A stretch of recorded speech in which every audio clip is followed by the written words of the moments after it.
Tu es un chef de petite entreprise, donc c'est quasiment sûr que tu fais plein de petites tâches répétitives et tu perds beaucoup de temps. Donc dans cette vidéo, je vais te montrer comment tu peux te débarrasser de toutes ces petites tâches répétitives en utilisant de l'automatisation. Donc je vais te donner un exemple, mais pendant que je fais cette automatisation, je vais peut-être avoir d'autres idées qui pourraient t'aider. Donc voilà, nous, dans notre flow à nous, voilà, je reviens en arrière parce que c'est ma deuxième tentative de faire cette vidéo. Lorsque quelqu'un effectue un achat, voilà, ou fait un test gratuit de 14 jours, d'ailleurs je te recommande de faire un test gratuit de 14 jours de notre système, mais lorsque quelqu'un fait ce test gratuit, voilà, il va mettre son nom, son courriel, etc. dans ce formulaire d'achat, et après avoir sélectionné un produit. Donc moi, ce que j'aimerais faire là, ce qu'on va tenter aujourd'hui dans cette automatisation, c'est de dire au système, lorsque quelqu'un effectue cet achat, eh bien, j'aimerais que tu envoies un courriel, j'aimerais aussi que il y a plusieurs choses qui doivent arriver. Par exemple, on aimerait enlever le contact de la liste des clients potentiels, parce que maintenant c'est un client. On aimerait lui envoyer un courriel de bienvenue, et on aimerait aussi envoyer une tâche à mon collègue pour que celui-ci crée un compte. Parce que pour l'instant, on fait encore ça manuellement, même si bientôt, on va tout automatiser. Voilà. Donc voilà un petit peu l'objectif, et je te montre comment faire ça. Donc, on va aller dans le système, et à gauche, là, on va cliquer sur automatisation, donc automations. Voilà, je suis déjà dans la page. Et ensuite, on va cliquer sur créer un nouveau workflow. Voilà. Donc, on va partir à partir d'une page blanche. Voilà.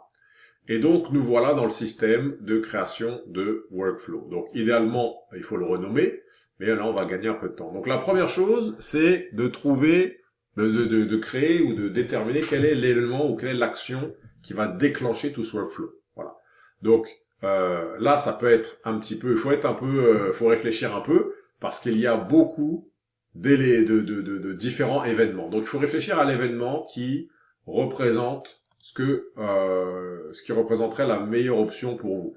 Dans mon cas, moi, ce serait si quelqu'un fait un achat, ou si quelqu'un achète un de ses produits, ou si j'arrive à trouver peut-être un élément déclencheur comme quelqu'un remplit un formulaire d'achat, par exemple. Donc, on va y aller. Là, on a Order Form Submission, donc quelqu'un va utiliser un formulaire d'achat. Voilà, on clique là-dessus. Donc, ensuite, je vais cliquer sur Ajouter un filtre, sélectionner, et là, il y a pas mal de filtres. Ce que je vais faire, c'est que je vais utiliser celui-là. Là. Donc, il faut que le formulaire de soumission soit dans un de mes funnels, ok? Donc là, c'est ici où tout se joue. Il faut trouver le bon élément déclencheur et le bon filtre pour que ça fonctionne bien. Donc là, j'ai dit, en gros, je dis si quelqu'un remplit un formulaire d'achat et que ce formulaire se trouve sur mon funnel GHL que j'ai appelé, et bien là, hop. Donc, en gros, si quelqu'un, ce que ça veut dire en français, c'est que si quelqu'un vient sur cette page web et remplit un formulaire d'achat, donc le formulaire d'achat, c'est celui-là, voilà. Donc si quelqu'un remplit ça, eh bien maintenant, toute une série de choses vont arriver. Ça, c'était le déclencheur.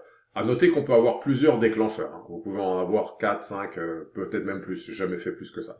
Là, vous allez maintenant cliquer sur le petit plus ici. Et dans le plus, pareil, on a plein d'événements. Donc la première chose, moi, je veux changer le statut. Je crois que c'est statut. Attends, contact status, peut-être. Ah, je vais l'écrire. Create update peut-être. Update contact field, c'est ça. Donc ça veut dire mettre à jour le champ d'un contact. Donc peut-être je vais aller vite, hein. Je vais accélérer un petit peu. Donc update field, et le field, ça va être sûrement statut peut-être. Est-ce qu'on a un champ qui s'appelle statut? Statut du lead, voilà. Et donc on va changer le statut du lead, update, et on va le mettre à, maintenant c'est plus un prospect, maintenant c'est un client. Voilà. Et ça, c'est génial. Pourquoi? Parce que, en fait, ce que ça va faire, c'est que tous les gens qui étaient des prospects, ça va leur enlever ça va leur enlever leur qualité ou leur statut de prospect. et ça va les faire passer directement en client. Donc si jamais on envoie des emails à des prospects, ils ne les verront plus. Ils ne verront que les emails qui sont destinés aux clients. Voilà. Donc ça c'est la première chose, on va faire cet update. Alors, je recommande de renommer cette action. Changer le... Ah, puis moi je triche, hein, j'aime bien pas utiliser ça, donc on va utiliser le micro. Changer le statut du prospect.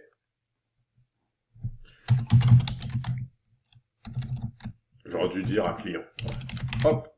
Donc comme ça, quand je sauvegarde, ici ça me le dit. Comme ça, plus tard, quand je regarderai mon flow, je saurai exactement ce qu'il en est. Ensuite, ici, on peut dire, par exemple, envoyer un email. Voilà. Donc là, on peut dire, pareil, on va renommer, par exemple, courriel de remerciement, par exemple. Voilà. Là, vous allez pouvoir écrire l'objet du courriel. Voilà.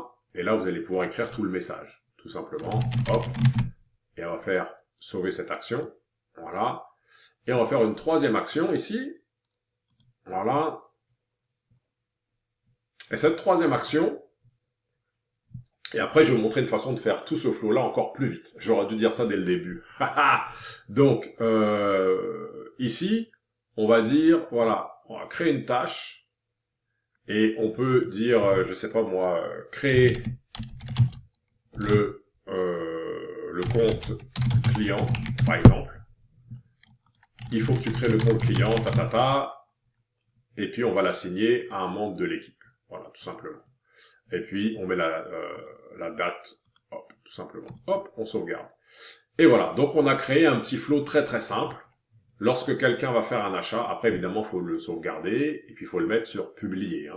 Mais on peut aussi tester le workflow. Donc si vous cliquez sur test, j'ai jamais fait, qu'est-ce que ça fait? On sélectionne un contact, on fait un test et il va vous dire si ça fonctionne ou non. Voilà, tout simplement. Et quand tout est bon, vous pouvez cliquer sur changer ce statut-là, passer de brouillon à publier. Et après cliquer sur sauvegarder, tout simplement. Alors, une façon beaucoup plus rapide de faire tout ça, parce qu'on peut faire ça encore plus rapidement maintenant. Si dans le compte, on a l'intelligence artificielle, qui est utilisée, eh bien, ce qu'on peut faire ici, c'est qu'on peut cliquer sur ce bouton-là, et avec un prompt, je ne l'ai jamais fait, mais on peut écrire tout un prompt, on va le faire. Par exemple, je vais recommencer à 0, et on va tester... Non, on va le faire à partir d'ici.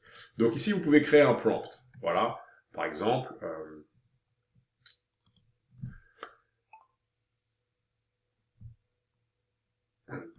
Je vais mettre pause parce que mon micro est en français. Donc, j'aimerais... I'd like to... Je sais pas si les prompts fonctionnent en anglais ou en français. I'd like to send a welcome email to someone who purchased from a funnel page. Voilà. And change the prospect status to client and assign a task to a team member to create a new client's account. Voilà, par exemple. Donc, hop, c'est bêta, donc je sais pas jusqu'à quel niveau ça fonctionne bien, mais donc, il est en train de réfléchir, il va peut-être me poser des questions, etc. Et en fait, l'idée, c'est que, au lieu d'avoir fait ce que je viens de faire là à la main, waouh, le current workflow fait déjà cela. Waouh, c'est génial. Donc en fait, waouh. Donc en fait, si j'avais rien fait et que j'aurais parlé comme ça, il m'aurait créé mon workflow et puis après j'aurais dû aller dans chaque petite chose pour vérifier que tout est bon. Donc pour un petit workflow assez simple, ça vaut peut-être pas la peine. Mais lorsqu'on a un workflow avec peut-être 10, 15, 20, 30 étapes, on peut créer comme ça un prompt. Le mieux peut-être, si le système de prompt ne marche qu'avec l'anglais, c'est peut-être aller dans GPT ou Gemini ou quelque chose comme ça. Vous faites votre prompt en français, vous lui demandez de le traduire en anglais. Je pense que ça devrait marcher en français, mais je suis pas sûr. Et vous le prenez, vous le copiez-collez là-dedans. Et voilà. Donc, et puis, à l'intérieur de l'outil, il y a de l'AI dont je vous ai même pas encore parlé. Donc, n'hésitez pas à regarder la prochaine vidéo. Si cet outil vous intéresse, allez dans la description de cette vidéo. J'ai mis deux liens. J'ai mis un lien où vous pouvez acheter directement ou faire un test gratuit de 14 jours de High Level. Donc, c'est directement avec eux. Vous cliquez, vous avez votre essai de 14 jours, pardon, pas de problème. Sinon, en dessous de ça, je vais mettre un lien. En fait, c'est le lien vers notre page ici, que vous pourrez tester. Voilà, ça vous montre un peu ce qui peut être fait. Et donc là, si vous faites un test ici, ça va tomber sur notre compte de High Level. Donc, on va faire un petit peu plus de sous si jamais vous restez avec nous. Ça nous aide un peu plus. Mais vous, ce que vous allez avoir en échange, c'est qu'on va faire votre configuration de votre compte High Level. Donc, vous avez pareil 14 jours gratuits. Et après, vous pouvez... on pourra faire l'intégration, tout ça pour vous. Ce sera plus simple. Ce sera un peu un clé en main. Voilà. Merci beaucoup. Ciao.